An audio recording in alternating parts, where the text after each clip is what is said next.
Morning সবাইকে। আজকে সকাল সকাল শুরু হয়ে গিয়েছে আমাদের সিটির উদ্দেশ্যে যাওয়ার জন্য। কিছু ক্লাস ছিল, কলেজে যাব, তো সেই জন্যই আর কি সিটিতে যাওয়া হলো অনেক দিন পরে। প্রায় 2 থেকে 2.5 মাস পর মনে হয় সাবওয়েতে উঠছে আর কি। আমরা ট্রেন থেকে নামলাম 34 স্ট্রিটে। ওখান থেকে আমাদের কলেজে হেঁটে যেতে সময় লাগে টোটাল 6 থেকে 7 মিনিটের মতো। সো এতটা পথ আর কি আমাদের হাঁটতে হয়। সিটির ভিতর দিয়ে যাচ্ছিলাম আর ভাবলাম যে কিছু ভিডিও করি, যদি ভালো লাগে। ফ্রেন্ড ওর জন্য বসে আছি এখন আর কি, একটা কফি শপের দিকে বসে আছি সিটিতে। দেখাই একটু কফি শপটা আপনাদের। খুবই ক্রাউড সিটিতে, যার কারণে আসলে আমাদের তেমন আসা হয় না। কলেজ বাদ দিয়ে তেমন একদমই আসা হয় না, কারণ এইসব ক্রাউড দেখতে আসলে ভালো লাগে। মানুষজন ওইগুলা সিটিতে, এগুলো থেকে দূরে থাকার জন্য আর কি বিভিন্ন পার্কে, ন্যাচারাল পার্ক, ওইগুলাতে যাওয়া হয় আর কি। এখন টায়ার্ড লাগতেছিল, সো একটা কফি নিলাম আর কি। এখন বসে আছি, এখন ওয়েট করব, তারপর দেখা যাক কোথায় যাওয়া যায় সিটিতে। দেখতে থাকুন ভিডিওটা।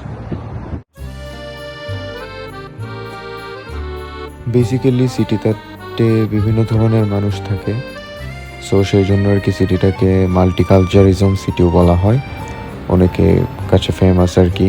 এখানকার সিটিতে ফ্যাশন, আর্ট, বিভিন্ন ধরনের মিউজিয়াম, তারপর স্কাই স্ক্র্যাপার্স, বিল্ডিং, শপিং মল, শুধু সিটি লাইফ আর সিটি লাইফ, যেগুলোর জন্য মানুষের কাছে এটা খুবই বিখ্যাত একটা সিটি আর কি। আমরা মেসিসের সামনে দিয়ে হেঁটে যাচ্ছিলাম, 5th এভিনিউ, 34 স্ট্রিট। খুবই বিজি একটা রোড। 5 থেকে 6 মিনিট হাঁটলে পাশে হচ্ছে time square, the most crowded city in the world. I don't know কত নম্বরে রয়েছে। সো এই হচ্ছে সিটি লাইফ, দেখতে থাকেন।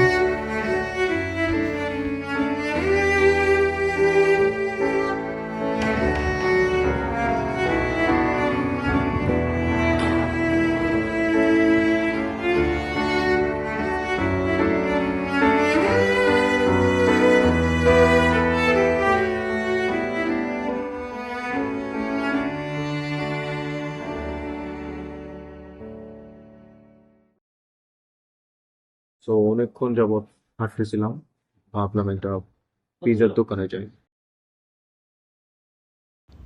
It's a pizza store. So basically it's kind of like a deli. There are a lot of food that you can mix by your own self.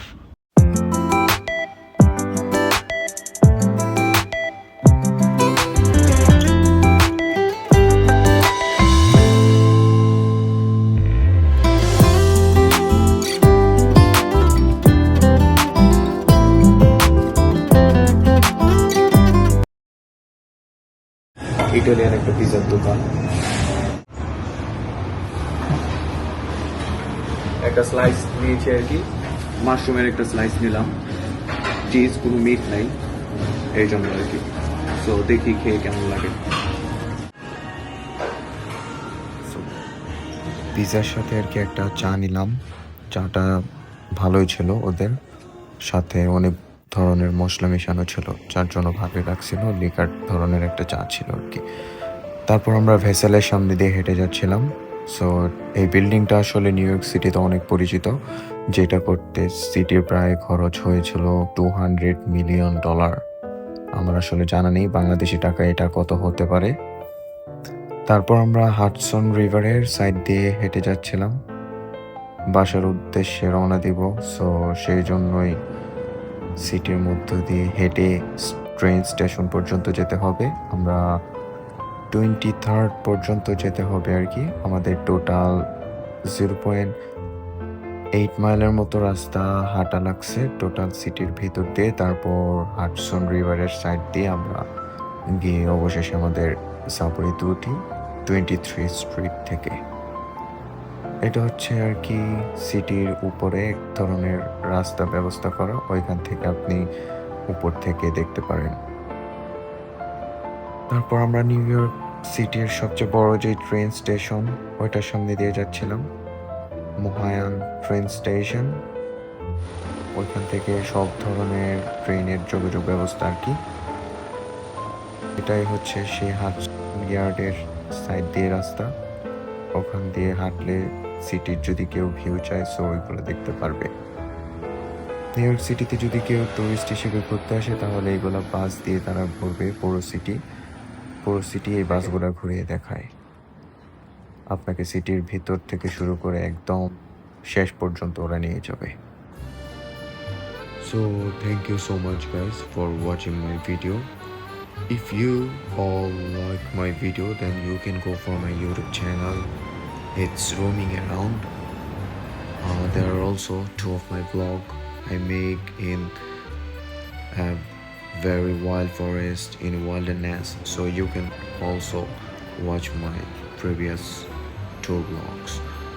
So that's all for today. Thank you again to everyone.